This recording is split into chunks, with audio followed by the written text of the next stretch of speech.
Hi, and welcome to VR for Work. My name's Rick, and this is the show where we talk about using your VR headset for much more than just entertainment and gaming, but how you can get the most out of it for productivity and efficiency in the digital realm of the work that we do today, meetings and collaboration and education and training. And today is a special session that we wanted to hold where we talk about that creativity and communication element within our VR headsets, and especially how we here at VR for Work, myself especially, have adapted to using VR from our work at home status that is so prevalent now, given the current pandemic situation.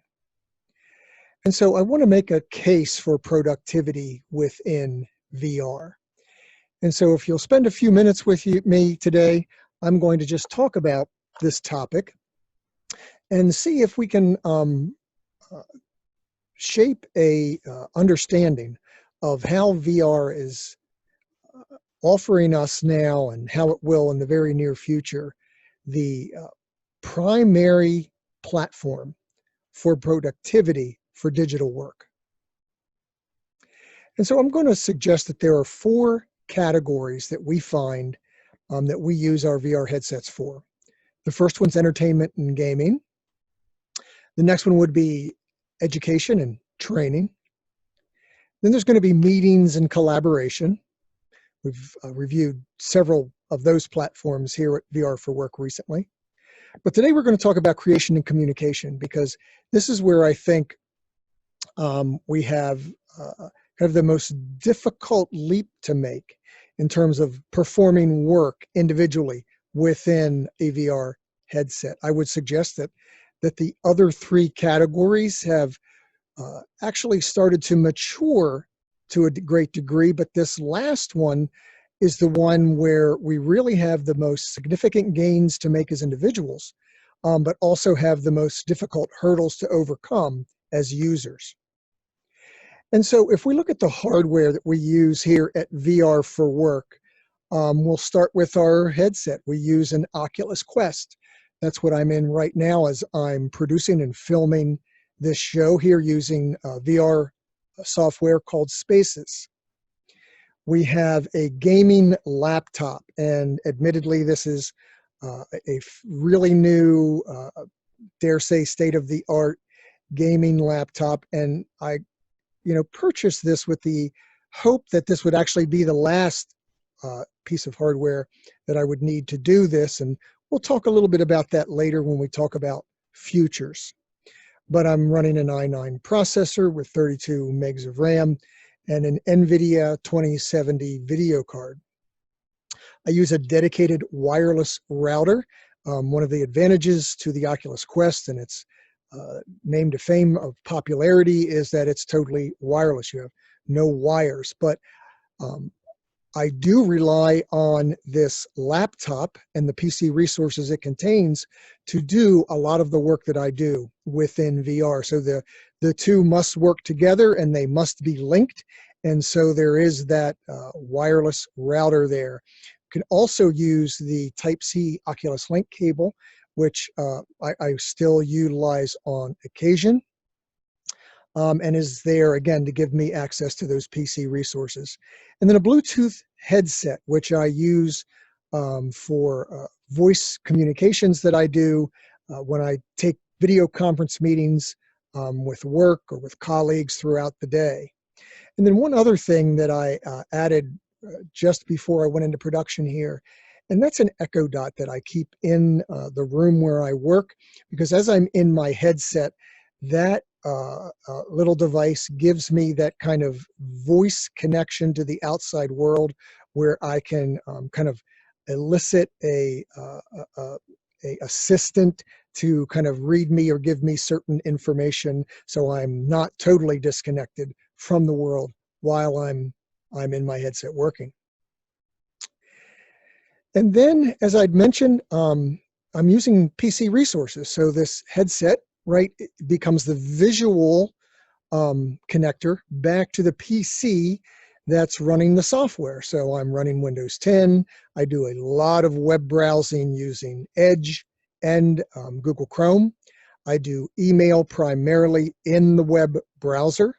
I use a lot of Microsoft 365, especially Word, Excel, OneNote in terms of what I do.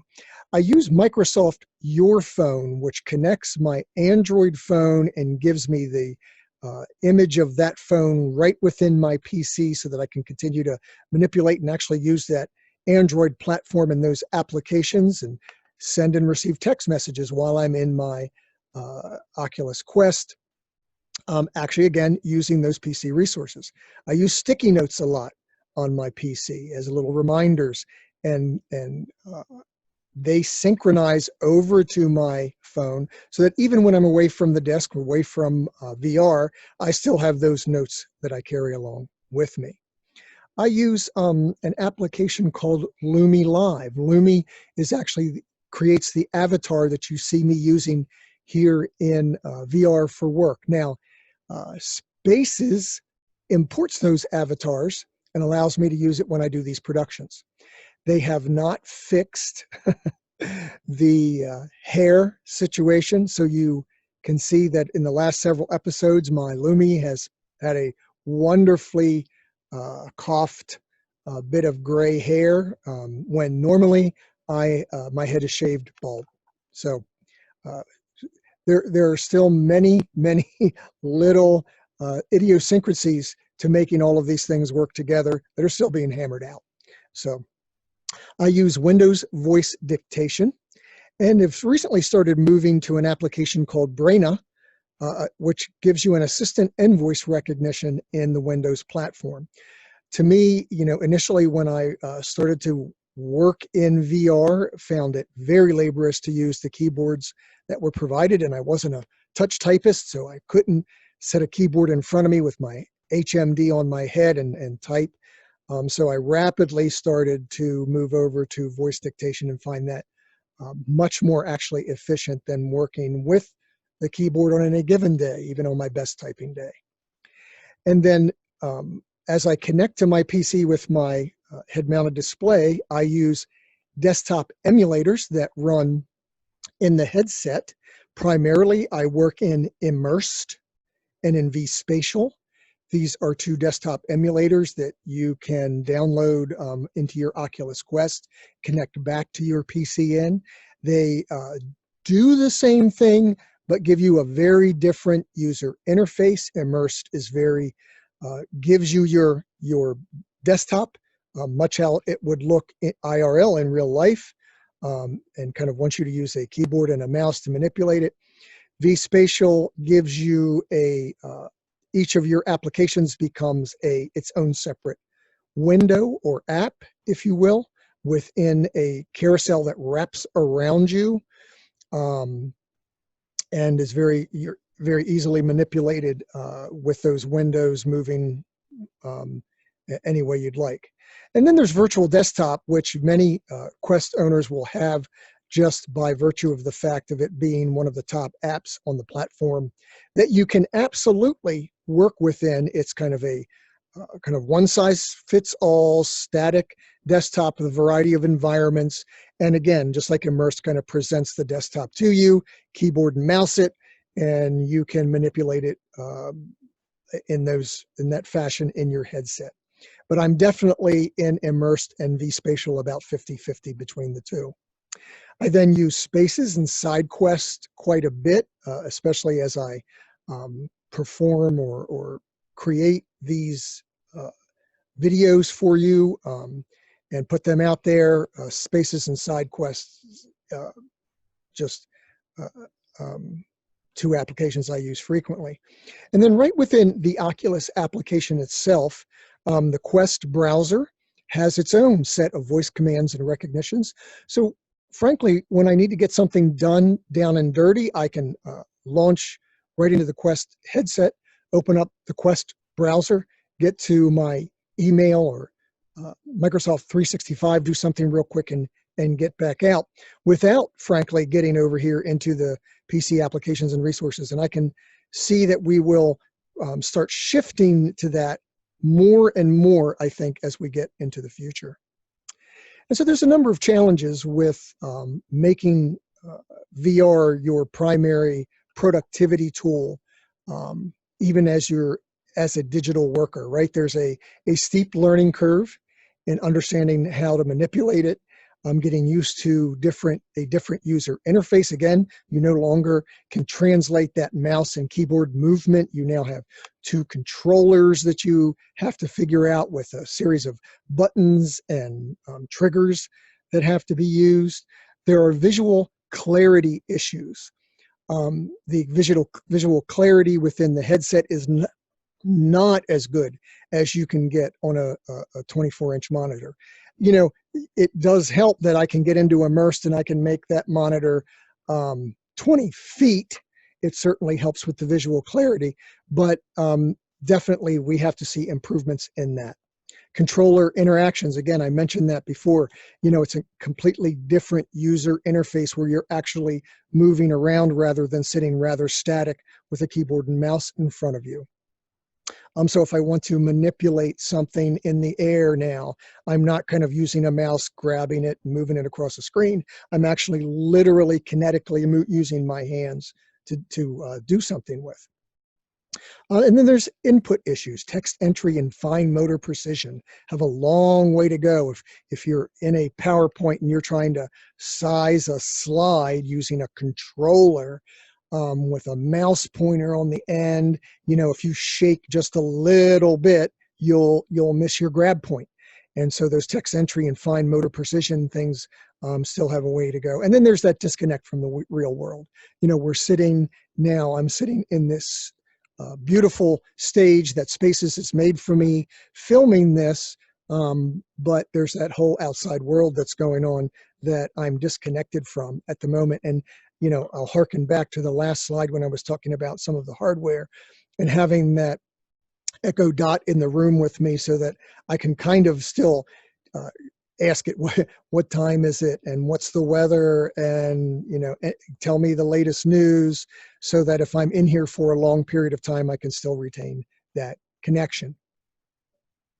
But there are a lot of advantages. One of the things I'd mentioned was, again, the new different user interface and being able to figure out the controllers. But there is that tactile sense now where I can pick something up and position it and move it. And there is a sense of ergonomic control over your environment and actually physically moving around in it. And there is literally limitless resources. Again, I've mentioned working in Immersed, where I can have kind of any number of monitors in any location I want, any size I want. Similarly in vSpatial, where I can manipulate and move around apps and windows at my leisure, kind of in 360 around me. There's this gamification that comes along with it, right? Where, again, because I can go reach out, move things around, manipulate things, there is this engagement in my mind with what I'm doing. I believe that as people get used to it, voice will become more and more important as a primary input mechanism, and they will find it's much more efficient. I work in healthcare. I've kind of told this story before, where physicians, in order to engage them in our health records, or electronic health records, insist upon using voice dictation to do their notes and their history and physicals, and any kind of input that they might have to do over typing, they want voice input. And, you know, it shouldn't just stop with physicians or with lawyers who dictate long legal dissertations. I think the average person will need to get conversant with using voice input if they start working within VR. And then this sense of removal of distractions, right? There is nothing around to distract me within this studio or within my house now from doing what I'm doing sitting here with you today. And all of these things lead to what I think is the most important element of being able to work within VR, and that is reaching a certain flow state with your work. And we're going to talk more about flow state.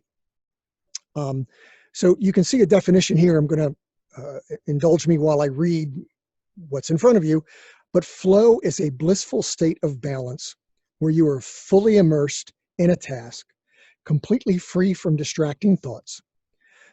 Flow states enable you to enjoy your work and perform at a peak of your potential.